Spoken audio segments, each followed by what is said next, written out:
Welcome back to another episode of the Council of Elrond, and today we continue on from our episode looking at Minas Tirith, but this time we look at the land surrounding the Great White City. Yes, this episode is all about the Pelennor Fields and the great battle that took place here. We're going to discuss Sauron's plan, what happened in the book in comparison to the film, and of course some interesting facts about the location itself. So prepare for battle. I'm Dave, and with me is my co-host and brother Johnny. Hello. How are you today, Johnny? Good to be here. Thank you for having me on. Welcome to the podcast. You're welcome. This is your last chance. You're getting kicked off next time. I'm very nervous. So, first and foremost, Pelennor. I just want to give the etymology of the word Pelennor. It means, or do you know it actually? You probably don't. Not a clue. No, it means fenced land, and that comes from the Sindarin, so I can't remember what it is. I think pen is like inner circle or something. I don't know. It basically means fenced land. You know when you're penned in.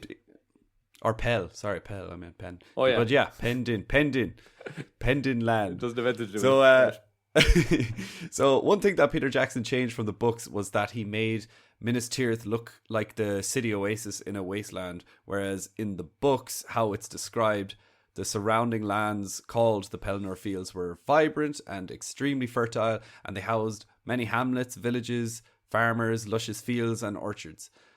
So these little hamlets are collectively known as the townlands of Minas Tirith.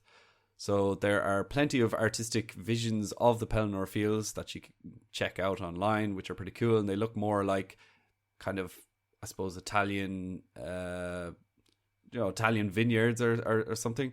More lovely. Like in the film, you see the kind of barren brown wasteland. Yeah. They're more lush. So more lush and they have kind of vegetation and life. More like a typical medieval castle, where you've got the castle, which would be Minas Tirith, and then outside you've got lovely lands that are where the horses need to graze and all that kind of stuff. The same with Rohan, the same with like Edoras, that like maybe in the movie it was kind of barren. It was a bit brown in the movie as well. It should be like this super like luscious green, like the most delicious grass you could find in the land. No, it's more like brown land. What were you saying a moment ago? You were talking about like hamlets and stuff, and I was like, hamlets. That's another word for like a small village. You've heard that before, right? No, it sounds Shakespearean to me. Yeah, well, I suppose it is. Like a hamlet is a small town or a small village. So I suppose that's like they didn't have full on, Osgiliaths growing in the Pelennor Fields, but they had like little areas, I don't know how else to describe them. Like a village or towns, but like a really, really small one. Like a cluster of houses. But with at least one pub, one church, and one gas station. Sure, so, yeah. Oh, well, the more you know. Very good. That's how I would describe it. Do we live in a hamlet? Well, not me anymore, but like our. Do I live in a hamlet? Do you live in a hamlet? I would call it a. There's a half a pub. What you'd call it? There's a half a pub. There's a community centre, and there's a school. So and a church. Yeah. A region and a church, yeah, true. And a post box. You're not a post office. No. But anyways, back to the Pelennor Fields hamlets. The fields are enclosed by the Ramos Echor, which we discussed previously on the Minas Tirith episode. So if you guys don't know what that is, go check out that episode. I don't know what that is either. Plug. It's basically the wall that surrounds the Pelennor Fields. Ah, yeah. I remember that. The Ramos Echor. Sergio Ramos Echor, yeah. Exactly, which at its furthest point from the city, at its furthest point east, which is the furthest point from the city, it's 12 miles from Minas Tirith. So that gives you a scale of how large the Pelennor Fields were, kind of like a circle of 12 miles-ish. What else? 3 roads run through the fields, named North Road, East Road, and... South Road? West Road? No, you got it right. South Road. So those are the 3 main roads that go through, and they basically go in that kind of area, that like kind of cross T junction. So that's pretty much what the Pelennor Fields look like. Yeah, because we spoke about this in the Minas Tirith episode when we were saying how in the movie it makes it look like you go out the gate of Minas Tirith and you just charge, and then in like 20 seconds you're in Osgiliath, and it's like it's miles and miles away. Yeah, realistically, before the battle of the Pelennor Fields, like before the War of the Ring, I suppose. If you were leaving Minas Tirith, you would be going through lovely towns and villages, and you'd probably be slowly trotting along on an actual road rather than just like fields of crap. And then you get to that big gate that we said. Then you get to a big gate, yeah. It's the gate that appears in the video game, in the PlayStation game, the Return of the King. When I think so. Dumping the hot oil onto the trolls and stuff. Onto the trolls, yeah, and throwing those spears and such. Yeah, that's cool. But there were, I think there was, it's up for debate, but I think there's like seven gates on the Ramas Ekor, but it's confusing because Gandalf mentions something about the 7 gates when he arrives at the Ramas Ekor, but he could be referring to the 7 gates inside Minas Tirith, but nobody really knows. But there's definitely at least 4. But yeah, then there's the main gate, which is on the far east, which is aimed towards Osgiliath. And then in between Osgiliath and the Ramas Ekor, I believe it's probably more similar to Peter Jackson's vision of just like fields and kind of empty lands. But cool. Yeah, everything within the Ramas Ekor is like protected Pelennor Fields, part of Minas Tirith in a certain way. But yeah, on to the 13th of March, when the orcs and evil men easily overrun the Ramas Ekor and Pelennor Fields, as they had been abandoned by the people and livestock because they knew that the war was coming. These orcs built trenches and homes, and trees were all burnt down. And this is where Sauron's forces began their siege on Minas Tirith. So a lot of the Battle of the Pelennor Fields plays out correctly in Peter Jackson's film, but there are some deviations and, of course, extra details in the books, as you would know. So I thought we'd kind of run through the chain of events that lead to the battle and kind of look at Sauron's master plan itself. So, first of all, I think the first thing that kind of kickstarts it is after the Battle of the Hornburg, aka Helm's Deep. Aragorn tells Legolas and Gimli that he looked into the Orthanc Stone, aka the Palantir, and how he hopes that revealing himself would draw Sauron out hastily and launch his attack before being fully ready. So in chapter 2 of The Return of the King, Passing of the Grey Company, Aragorn says, quote, "When I had mastered the stone, I learned many things. A grave peril I saw coming unlooked for upon Gondor from the south, that will draw off great strength from the defence of Minas Tirith. If it is not countered swiftly, I deem that the city will be lost ere 10 days be gone." So this is, of course, referring to the Corsair ships of Umbar, which prompts Aragorn to first seek help from the undead army. Right. So this obviously happens like much earlier than you see it in the film, or isn't it through Pippin? I think Pippin sees the Corsair ships in the Palantir. In the movie? Yeah, I'm trying to remember myself, because Aragorn looks, I think in the movie, the only time Aragorn looks at the Palantir is when, just before the battle. Yeah. Towards further Gate. on. The first time we see the Corsair ships in the movie, I believe, is when Aragorn comes out the other side of passing through to get the army of the dead. And then then they come out the back. But Pippin sees it in a vision, doesn't he? He sees in the cartoon. Yeah. I don't know if he sees it in the... I'm pretty sure you do see it somewhere. Maybe it's all the way back in Frodo's mirror trip. No, because Pippin says he only saw him. I saw him. Yeah, but he also sees the burning white tree. Ooh. Yeah. I think he sees the sails. I don't know. Just means I need to, as soon as we finish this episode, I need to go watch Return of the King. So before Sauron's attack on Minas Tirith, he had a large force of orcs camped in Dol Guldur, which is his like second base, I suppose.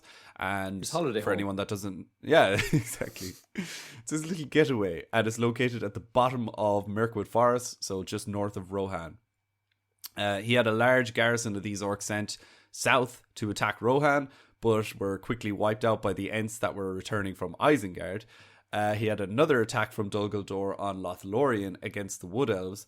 They tried and failed twice, as Galadriel was there and she helped defeat the orcs with her powerful ring. Simultaneously, a force of orcs from Dol Guldur attacked Thranduil and his armies in the northern parts of Mirkwood. And obviously Thranduil again reigned triumphant here. So Sauron lost. Absolutely no joy there at all. I know, yeah, like it wasn't a great start for him, but he lost so many forces, but he didn't really care at all. Why not? Why don't you think Sauron cared about any of these poor orcs that were just being Oh, I don't know. destroyed. I was just like coming up with an idea in my head that Sauron seems like Putin, and he's just like sending these troops in. And it's like, but sir, they've all been wiped out. He's like, it doesn't matter. That's fine. We just send more somewhere else. Sorry. What was your question? Like Why did Kylo Ren when Sauron he's not like- care? Yeah, like why didn't he care that? So he had sent all these little mini skirmishes, and they were all just getting slaughtered. He went to Lothlorien. He was Just trying to kinda go like, to the he was- ends. He was trying to keep all the lads on their toes, like all the elves. He's like, they wouldn't know where's Sauron going to strike next. They were like, we got attacked up here in Lothlorien. And they're like, no way, we got attacked in wherever. And it's like, they're like, They're all texting each other in the group chain. the group chat. They're like, what's going on? You got attacked too. Well, we smashed them. Oh yeah, maybe also to give them kind of like false sense of like, these lads are easy to kill, and to lull them into a little false sense of like dominance over the armies of Sauron. But then in reality, he was holding back his big army. I don't know. You could tell me That well, yeah, you're kind of true, or sorry, you're kind of right on some parts. Well, because this was all pretty much just a massive diversion from his main plan. He wanted to distract the elves, the Ents, the Rohirrim from aiding the men of Gondor. Like all these skirmishes just took place before the big main battle. So I don't know, probably early March, like first, second, third. I don't know, but and also Sauron doesn't care about his orcs at all. Like he does and he doesn't, but like he's got so many of them. And he knows that the elves are diminishing. They're always like going off to the Undying Lands, and they're slowly reducing in their numbers. Same with the Ents; they're slowly becoming like the trees, or they're shepherds of the forest, but they're slowly like becoming part of the forest themselves. So, like any amount of Ents that they take down, even if he sends 1,000 orcs and destroys 2 Ents, or sends 1,000 orcs and kills like 10 elves. This is all in Sauron's favor. He knows slowly over time he's going to become more powerful. Yeah. More orcs are just going to spring out of nowhere. The orcs are expendable. They really are. But it was kind of twofold. He's like, I don't want them coming to aid the people of Gondor. So where his main attack was. So moving on from this, I just wanted to ask you, how is Denethor in the books different to John Noble's performance of Denethor? In your opinion? Well, in the books, I think he's a lot more. He's really wise, and he's really like powerful in terms of like his lore and his knowledge, and like he's able to use the Palantir, for example, which is like really quite like there's not many people on in the world or in Middle Earth that would have been able to use the Palantir, except for like maybe Maiar, like Gandalf wouldn't, etc. Maybe some of the like really really high elves, but he was just really powerful in that kind of sense, and just really intelligent and really wise. And I think that when you see him in like John Noble's portrayal in the movies, I think like it's a great portrayal as well, but we just see the kind of crazy side of him, and he just seems like a bad father to Faramir, and which he is in the book as well. And he's like Faramir, Faramir. So I think that's class. But I think that's probably that's what springs to mind to me immediately. Anyway, what else can you tell me?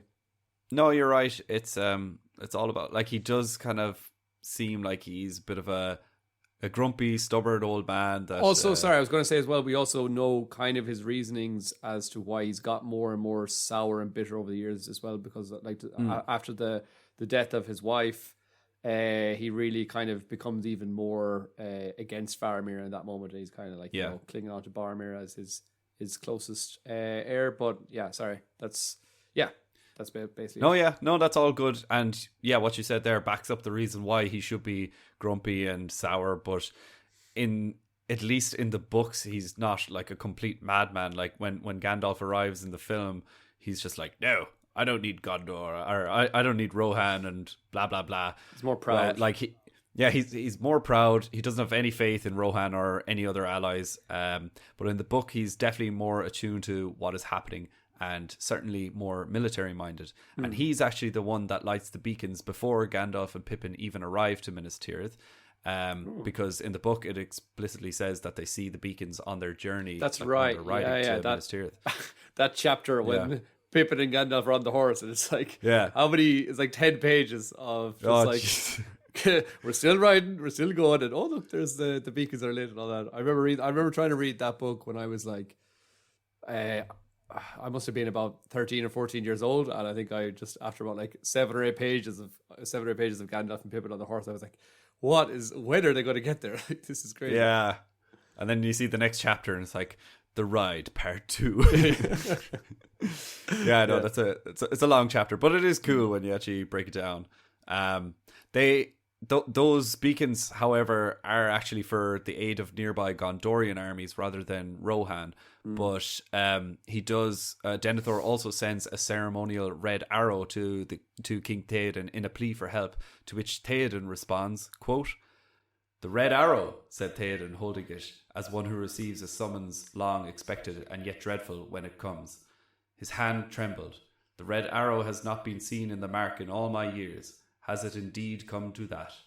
So it's funny, actually, in the books, I don't think it really says anywhere else in any of the books what the hell this red arrow is about, but you can clearly see that it's some sort of ceremonial agreement between Rohan and Gondor that, like, we need your help. But there actually isn't that much information on it. King Theoden, you have been served. And he's like, damn. Yeah, exactly. Someone just knocks on the door and it's like, red arrow, damn! Yeah. But yeah, poor old Theoden receiving this awful news. Sucks. So we move on to the 10th of March. Sauron used his dark magic to begin his assault. Dark fumes covered the sun, and this day was known as the Dawnless Day. This is when Sauron's forces left Minas Morgul to travel east towards the city of Minas Tirith. East? West? Who's West. Sauron's forces? Sauron's forces, yeah. They would have travelled west. Did I get that wrong? Yeah. Northwest. Northwest, yeah. Ish. So similar to the movies, how we see the dark clouds cover the path for the orcs so they can avoid sunlight, and we discussed on the orcs episode why that is the case. With the further lands distracted, Sauron looked to the lands of Gondor's doorstep. So he sent a garrison of orcs north through Caer Andros, which is just kind of north of Osgiliath, I think. So these orcs were sent to intercept the Rohirrim forces that were inevitably coming, and they set up trenches and pikes along the road.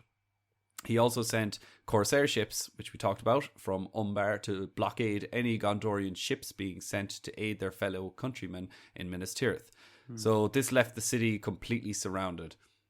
Theoden, though, he heard the news of the orc host coming towards them along the only path to Minas Tirith, and he was, of course, terrified, but they kind of, in an interesting chapter in the book, they run into these guys called the Drúdain, which are, I think the Rohirrim call them the wild men of the woods.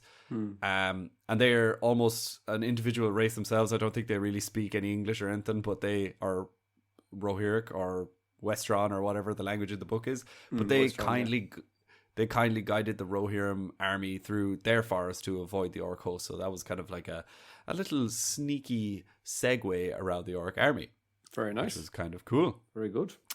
And then on to the actual battle itself. So this is a big battle. The start of the battle. So, like, if we look at the film, the start plays out a little bit differently, because in the film we see Osgiliath kind of get sneak attacked and Faramir is already there. However, in the book, Denethor sends Faramir out from Minas Tirith with a garrison to help defend Osgiliath. The bridges that connected the eastern half of Osgiliath city to the west were destroyed, but the Witch King had prepared boats in secret, and his orc troops annihilated Faramir's forces with the leadership of the Black Captain, aka the Witch King. And the Witch King, even like I think the rumor of the Witch King would make Gondorians fear for their lives and like drop their weapons and all that kind of stuff. So, oh yeah, there must be scary man. Yeah, like I think in the film it shows him getting his upgrade and getting the cool new armor and the mace and everything, but like in the book he's kind of like hiding, or he's not hiding, but he's like kept in reserve, and this is like the first time he's been launched into this battle. So it's pretty scary for all these guys that have just heard about this Black Captain. But basically, upon arrival of the Witch King, Faramir decides to retreat, and simultaneously the fugitives from Caer Andros, which is that little town above Osgiliath, they arrive at Minas Tirith. So the Witch King's armies arrive at the Ramos Ekor, the wall surrounding the Pelennor Fields, and Faramir and some brave troops turn to help and defend the walls. And it's at this moment when the Nazgul on their fell beasts attack the men of Gondor, just like in the film, and the men literally drop their weapons and shake in fear. And this is just like in the film again. This is when a sortie led by Gandalf and Prince Imrahil charged out of Minas Tirith with all their cavalry of the city and crushed these hunting orcs.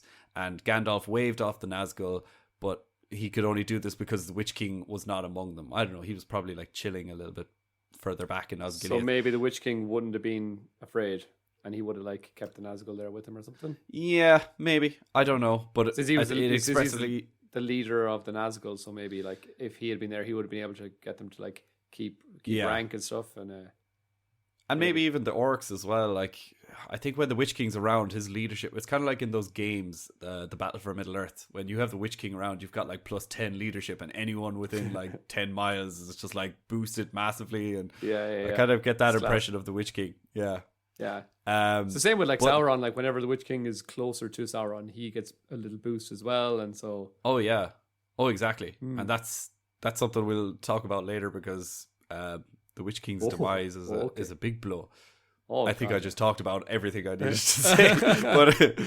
Let's swing back quickly because then also you mentioned Prince Imrahil, and of course he's an important character in the books, and he's just someone that. He gets a little appearance in the movie as well, but we don't get a name drop or anything. But you just see him in the credits. You're like, this guy is Prince Imrahil. And you're like, oh, okay. Does it say it in the credits? Actually, I think so. Yeah. Oh right, yeah. Because I remember seeing. I just thought he wasn't in the films at all, and then I remember googling like images of Prince Imrahil, and there was like some Lord of the Rings playing card. And it had Prince Imrahil. It was just that guy with like white long hair. And I was like, oh, that guy that you see for 4 seconds. Yeah, he's up on top of the wall, up by the Citadel at one point. Yeah. And I think we see him a couple of times. Okay, cool.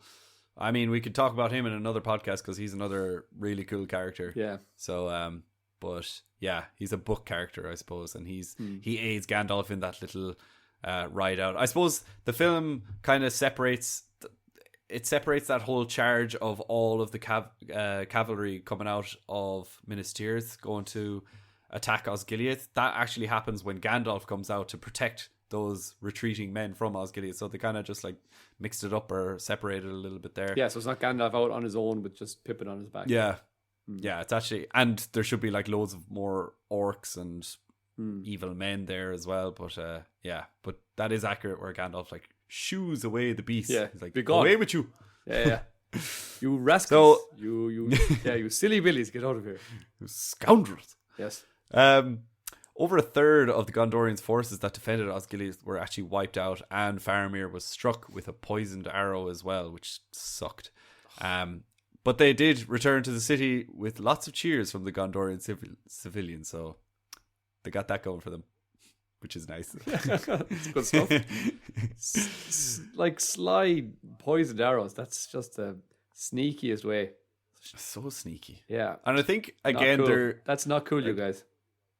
It's not relevant at all, but I think there is confusion whether it's an arrow or a dart, because I think Aragorn calls it a dart and the narrator calls it an arrow, so I don't know. And they're supposed to be two separate things, but anyways, he gets badly poisoned, and poor old Faramir. But while this is all happening, the huge Corsair fleet had landed in South Gondor, where a huge fight took place between Gondorian soldiers and the men of Umbar. Soon, though, Aragorn arrived with his great company and the undead Oathbreaker army, and both the Gondorians and the men of Umbar fled, and they both basically just fled in two different directions, so everyone was like scared. Run away! Aragorn, though, he tracked the Corsairs relentlessly night and day until finally he caught up with the 50 ships of Umbar, and this is where the Oathbreakers completely devoured the Corsairs as they went mad, and they all just drowned themselves in the River Anduin. So Aragorn, this is another deviation from the books. The film has a deviation from the books where Aragorn actually releases the Oathbreakers here because they have fulfilled their oath. and Aragorn and his men took over the fleet and set sail for Harland, which is the port for Minas Tirith. And along with the Gondorian troops that protected the South Shores and couldn't initially come to Minas Tirith's aid. So he was bringing like a big backup of men on 50 ships, which is pretty dope. Fair play to him. Moving on, a lot of the siege in the film is similar to how it plays out in the books, with catapults launching heads of Gondorians and fireballs into the city, siege towers attacking the walls, Nazgul flying overhead, instilling fear in the army of the men, and Grond breaking down the impenetrable gate, supposedly. But what main deviation happens here? Do you remember? After Grond breaks open the gate, like something that happens in the book. The Witch King thing. Yeah. Yeah. The whole standoff, Witch King and Gandalf, which, we discussed this before, well, probably like a year ago now in like our Tolkien versus Jackson episodes, where obviously in the movies we see Gandalf face the Witch King in one of the higher levels of the city in Minas Tirith, where he says something to Gandalf and he says like, your staff is broken. He calls him like old fool and stuff, and Gandalf falls off the horse and his staff gets shattered and all that kind of stuff, which is pretty dramatic. A pretty dramatic change, I suppose, in terms of what Peter Jackson added, because we discussed it before that it's like we reckon that there's no way that the Witch King would have had enough power to be able to just say something and make Gandalf's staff explode, because that's like that's crazy. That's kind of shown in the movies. Wow, he's way more powerful than Gandalf the White, and Gandalf the White is like ridiculously supercharged Gandalf, like so OP. Yeah, exactly.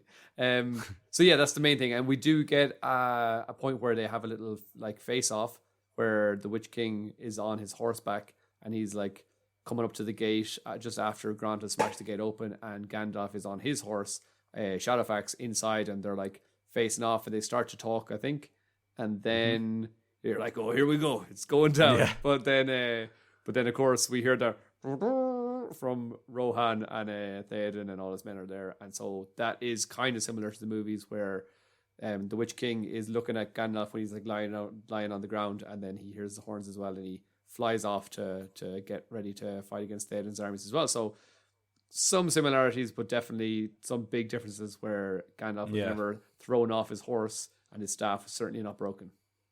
Yeah, you're right. I think they did use some of the same dialogue when you said old fool. I'm pretty sure that's in the book. Yeah, they have a war of words. They kind of changed locations and just moved it up on like to a different place on Minas Tirith. But they changed locations. I'm like, again, that's not a big deal. It's kind of, I think it still would have been kind of cool if they'd faced off at the like broken gates and stuff. But although then they wouldn't have been able to do what they did with when Grond breaks through, and then the trolls with their little spiky armor come in. Like that's also really cool as well. So I don't mind the change of location. I do think it's a bit, and like we've discussed this before as well, how like we kind of understand a lot of Peter Jackson's changes, and we're definitely not the kind of people that are going to be mad about like, oh my god, this was supposed to be in this location. It's complete, it's blasphemy that he's making this change. It's kind of like, we can understand it, and also he's adding to like the tension of the movie that if you don't know much about Gandalf's powers, you're like, oh, maybe he could be defeated by the Witch King, but we kind of know that it's probably definitely the Witch King would have needed a lot of help to be able to actually defeat Gandalf, I suppose.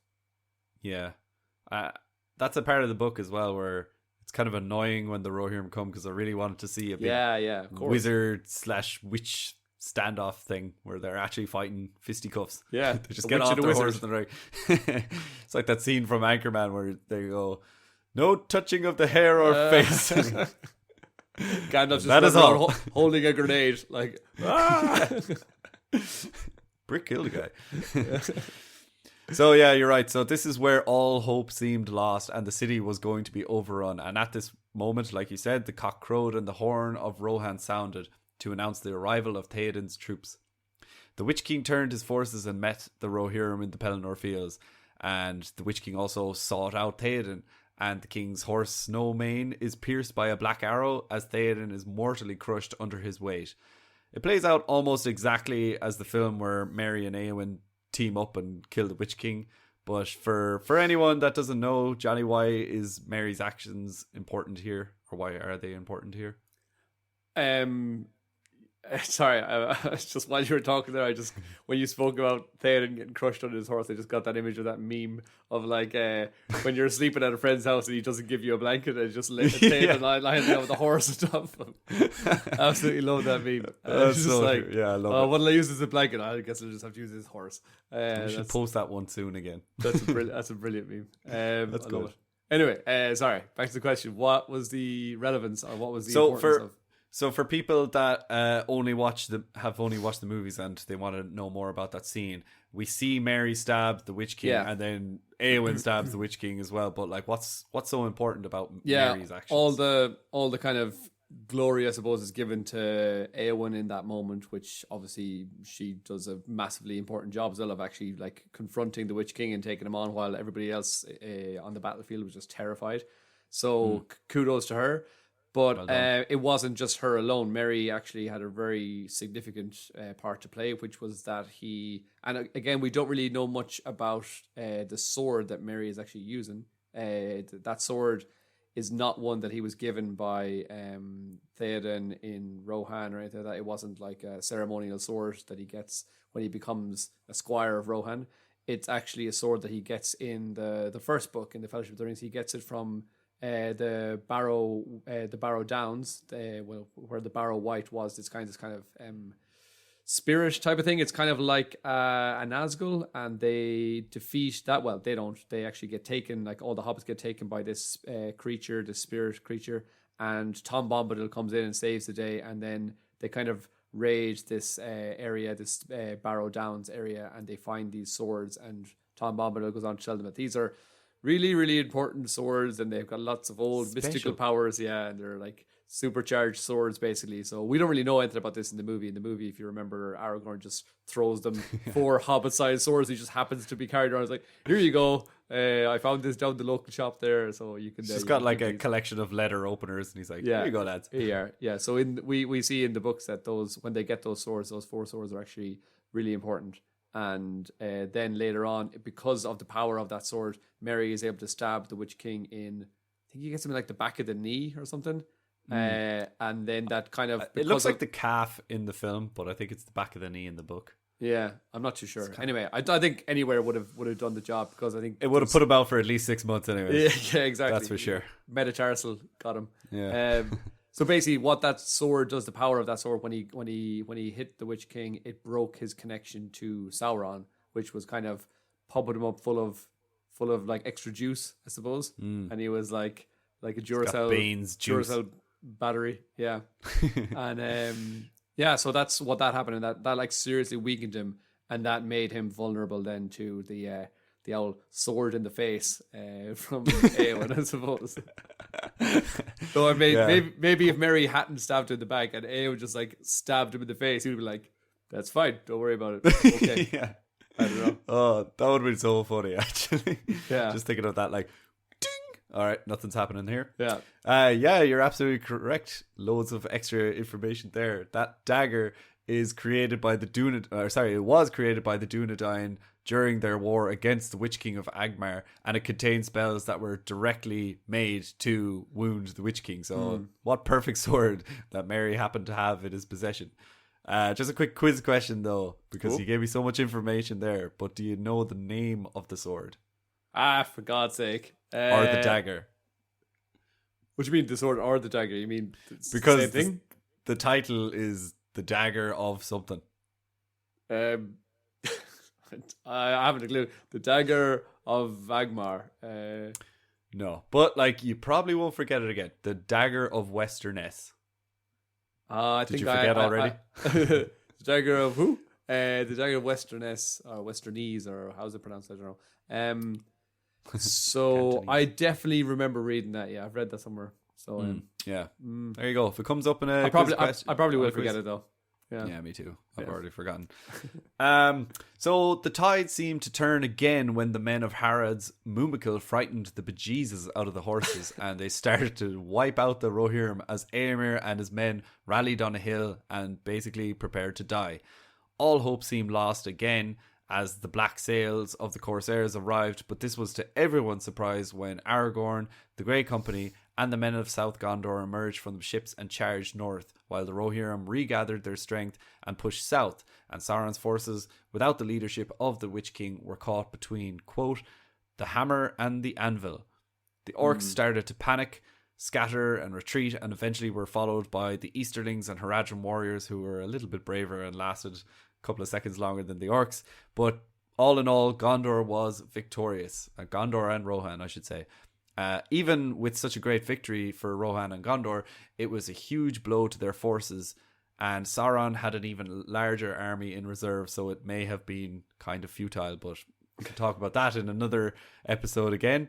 But the defeat of Sauron's chief of command, the Witch King of Angmar, was, as you said earlier, it was his biggest blow. So if anything, they could take a win from that battle. Obviously, they killed like thousands and thousands of orcs, and defended Minas Tirith successfully. But the main thing was actually getting his chief in command, the Witch King. Sure. Yeah. I don't know if they don't really express how important he is in. Well, the it's films, like if you think of like chess, that'd be like taking out the queen. Yeah, and then being left with like, okay, we still have. Imagine like you're playing chess and you take like 2 pawns off your opponent, but then suddenly you kill the queen, and you're like, okay, he still has like all of his castles and his bishops and his knights and stuff, and he has loads of pawns, but he's got no queen. So that's like obviously your strongest piece, and so there's my analogy. Queen. Yeah, very good. No, that was a good analogy. So basically, after the battle, the dead were buried in great mounds on the field, but the fell beast was of course burned, and this stained the land for a long time afterwards. So I thought that was kind of gross because burned. Yeah, they just burned him. They were like, ugh, because it was a disgusting monster that the Witch King. What else are you gonna do? Like, imagine being like one of the guys that had to like carry this beast to be buried. Like, no, they're just gonna burn him. Yeah. So I wanted to talk for a minute or two about the numbers. So in what would your guess be of the amount of like forces of good? Like how many Gondorians and Rohirrim were there? And then I'd also want to hear your guess of how many orcs there were. Or bad guys. Good guys versus bad guys. What do you think the numbers were? I've absolutely no idea. I can't even remember. Is like, for example, the number of Rohirrim, is that similar in the book as it is in the movie? Yes. Yeah. Right. Okay. And does Theoden also say that it's less than half of what he had hoped for? In the book? Yeah. I don't know, actually. Maybe. I can't remember. Man, I need to go back and reread. So obviously then if that's similar, we know that there's around 6,000 Rohirrim.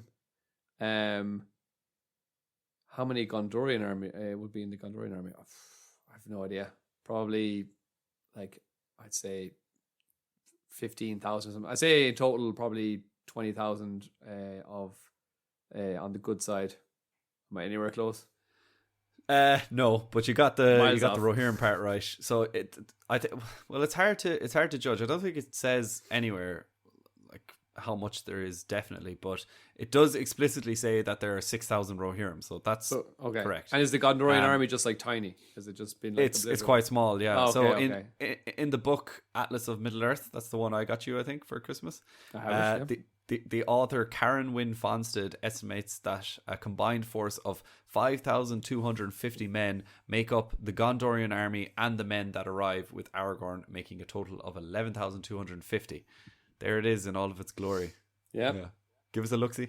Yeah, give a little shout out to the people at home. The indispensable guide to the geography of the Hobbits, the Lord of the Rings, and the Silmarillion. There it is. It's beautiful. It's a lovely book. It looks like a satchel or something. It is actually a fantastic book. Yeah, I really enjoy perusing it from time to time. It's lovely. Good. So there you go. There's about 11,250 in total combined Gondorians and Rohirrim, or maybe 11,000. I don't know, but it's around that number anyways. It's quite small. Right. Okay. So 11,250. Now it is expressed that the legions of Haradrim thrice outnumbered the Rohirrim, which is at least 18,000 men from Haradrim alone. And of course, they have their Mumakil as well, so they're worth at least 20 men, in my opinion. But maybe more.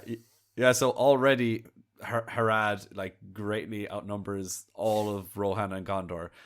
And if we look at what Faramir says in Return of the King, Chapter 4, The Siege of Gondor, quote, "Today we may make the enemy pay 10 times our loss at the passage and yet rue the exchange." This is said before the Rohirrim reinforcements. So he suggests that if each of their 5,000 men could kill 10 of the enemy, they'd still be overrun. So this would go on to suggest that there is at least 50,000 in Sauron's army, which is made up of not just orcs and Haradrim, but also the forces of Rhûn and Khand from the southeast. So, I googled loads of different, or I found so many different things online of people saying there's actually between 75 and 80,000 orcs, and some people are like it's between 35 and 55, and sure. But I think seeing this exact quote boosts the argument for there being around 50,000. I think that's interesting that you're saying, well, okay, minimum 50,000, but I think they're saying that if each person killed 10, then of those 5,000, they'd still be overrun. Then they'd still be overrun. So it's not just like, oh, if we killed them all, it'd be close. It's like, no, they'd still have a full army then left. Like, so there could be like, at least like another 10,000 left after that or something. So of course, I said at least 50,000. So I think that has to be the minimum number. But it's pretty cool to think about. I don't know how many orcs there could be, and like. That's just Faramir saying words, like, and also, how the hell does he know? He's looking at the front of their army. He's like, "Geez, there's at least 50,000 men." Men and orcs. Like, we don't know too much about like Faramir's experience of actually being good at estimating numbers. Like, maybe he's like Dougal from Father Ted. He's like, I don't Ted. I reckon there's about 1 million out there. Yeah. Or Homer when he's looking at the stars and asked to count how many there are, and he's like, "I'd say there's about 2." Again, like when Faramir is first looking at the orcs at the front lines, like maybe half the army could still be back in Mordor, still trying to leave. So I don't know, there could be a lot more. But that's pretty much all I have to say about the numbers. I have 3 little facts about the behind the scenes of the actual making of the film, but then and then we're pretty much donezo for today. Sweet. So going off to continue talking about the numbers and behind the scenes, there were 20 times the amount of massive units as there were for the Battle of Helm's Deep. So we discussed about this technology that Weta Digital created called Massive, where they basically had, all about it, right? The separate individual like orcs or Uruk-hai created in a huge scale, and they all were like kind of semi-intelligent, and they'd run around and do their own things, but we did an episode on the I think it was called Technologies and Techniques in the filming of Lord of the Rings, and so we spoke a bit about Massive in that as well. So yeah, really, really cool software. Which is if you guys don't know what we're talking about, go check out that Technologies and Techniques episode. We're just plugging our own show over and over again. Yeah, it's great. Exactly. Yeah, we're the only ones that'll do it. Yeah, I suppose someone's got to do it. They use 350,000 characters in the special effects. So I think Peter Jackson actually tried to line it up a little bit similarly to how I expressed earlier about 50,000 against 10,000 Gondorians or whatnot. But then he realized when you look at those shots outside of Minas Tirith and you see the legions of orcs lining up, 50,000 actually looked quite small when he was doing it. So he was like, okay, I got to do more. So it was like almost more. It's like 250,000. He just like kept growing it. But it was pretty crazy. I think to render that like a couple of clips, it just took days and days. Yeah, on these supercomputers. Again, in that episode that I mentioned a while ago, the techniques and technology or whatever, I think we specifically mentioned that for that shot where the Rohirrim charge into the orcs on the battle of Pelennor Fields, when they have that, like, they crash into them, the only thing that they could do is basically program to set up the parameters for what was supposed to happen, but basically they just like would render it, and it would just, the program would just run itself, and they didn't know what it was going to look like in the final thing. They were like, maybe the orcs are going to win, we have no idea, we have to see just what happens, and they had to like press render. And then I think it took like 3 days or something like that. So they just had to go off and do stuff for 3 days and come back and be like, I wonder what the battle looks like. And then they found that. But obviously they'd set up certain parameters so that like the Rohirrim would charge in and like wipe them all out. And if you remember as well, in one of the first one of the first couple of tests that they ran, they had made the orcs too intelligent, and there was orcs that like would, as soon as they'd see people getting killed, they'd turn around and run away because they knew like, I don't want to get injured. So then they had to like go back into the program, into the software, and like dumb down the orcs and make them stupid, so they just stay and fight. So I thought that was brilliant actually. That software is class. You're right. They set up all these parameters, but it's still artificial intelligence, and you're kind of just hoping and depending that it works out the way you do. I suppose it's kind of like a director shooting a shot. Like, you could tell them what to do, but you can't like make them do every single thing. You're just kind of hoping that they do what you do. But it doesn't some usually extra take in the background, 3 days. Some extra in the back, not just like not doing what you wanted to do. So exactly, it's kind of like it's like Age of Empires, like them old games that were you've got an army of like 100 people, and you're like, okay, you guys, I'm going to command you to go in there and fight this other army, and it's like click, attack them, and then you're like, after a while you're thinking, oh god, this is terrible, we're losing, so you're like, run away, but you can't control each individual guy. They exactly. Go off and they learn their moves and their different attack techniques and their I suppose their fighting styles, and then they obviously just get the Uruk-hai fighting style against the orc fighting style against Rohirrim fighting style, and they just see who's going to win this. We'll have to just toss a coin and see what happens. Yeah, that's cool. Actually, when you mentioned Age of Empires, just thinking of, I think it was the game Total War. I had Medieval Total War, which was like the upgrade or better version of Age of Empires, in my opinion. Anyways, and you could like have these big battles, and then you could scroll in. If you have your graphics turned all the way up to the top, then you could scroll in and you could see them. It's just like the massive software, I suppose. They're all like individually fighting and stabbing and killing each other. And I remember when I was buying that game, I was like, it's so cool because the bodies don't disappear. Because in Age of Empires, they all kill each other and the bodies just disappear. But here it's just like fields of dead men. And I was like, this is the coolest thing about the game. But it's like, do you remember that scene where the orcs are trying to break down the door with the battering ram, with their like shitty battering ram that's like, it looks like a skinny tree that they're just like whacking it. And then like if they start like hitting it, then bamboo. you see the guys like up with the bow and arrow like above just shooting them, and then it like cuts away, and when it cuts back there's just this mountain of bodies, and the orcs are like climbing over the bodies trying to still hit the door, and it's like, that's so cool. That's definitely what it would be like if this door was just unbreachable and they were just getting picked off one by one, the orcs at the bottom. So that's really cool as well. So yeah, I love that little detail. The mountain of bodies. Love, they're like, wait a minute, let's try and break down this door for about half an hour, and we're gonna lose like 200 men, and then we're gonna be like, wait a minute, we brought this giant battering ram all the way from Mordor just for one specific purpose. So why did we try that one? Yeah. It's a bit of a cop out in the movie. It's like, Grond will breach it. Yeah, of course Grond will breach it. We made it. We've been building this for 3 years for this exact thing. He's even got his own chant. Yeah. Grond. It's like, Chelsea. Yeah. Very similar. Exactly. So, very creative chant. Moving on, we have the Legolas on the Legolas on the Moomical was almost entirely CGI, apart from the shot where he jumps from one leg to another, where he climbs the hip and obviously shooting it. But like, they actually had to create a 3D model for this scene, which is pretty cool, and it's pretty early because 3D models now can even look pretty crap in movies, but I think that scene is pretty flawless. The trunk slide is a CG Legolas all the way until he hits the ground, so that whole like all 3D model Legolas, and I think it looks perfect.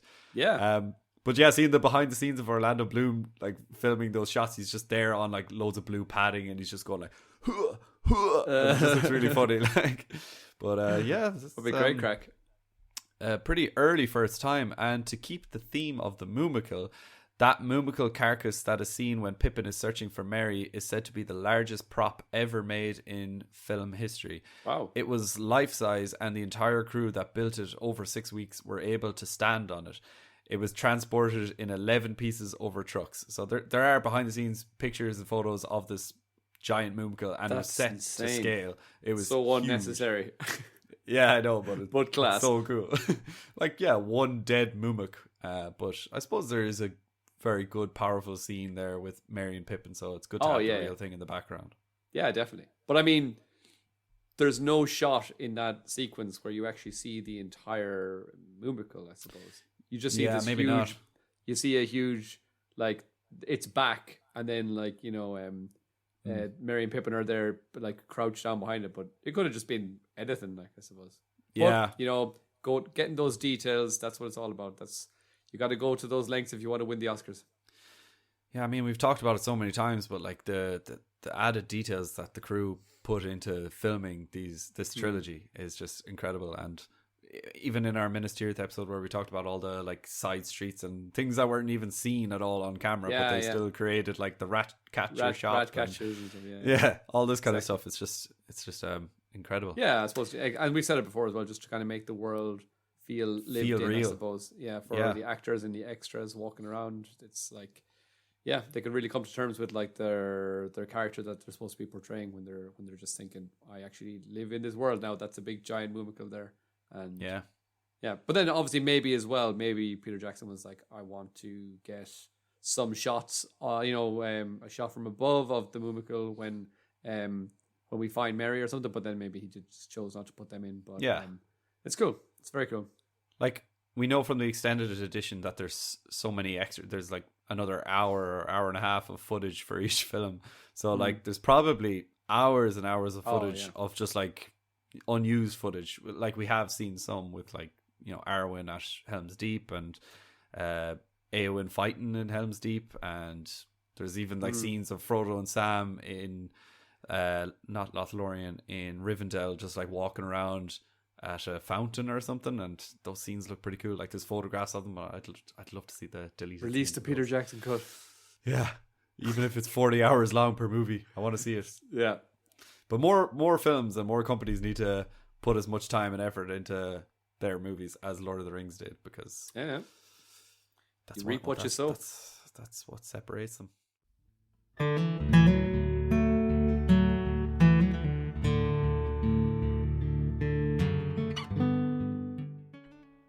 Well, that's the end of the episode, guys, and we hope you learned a lot about the Pelennor Fields. But if there is anything that we missed, please let us know. You can drop a message on one of our socials linked in the podcast info section.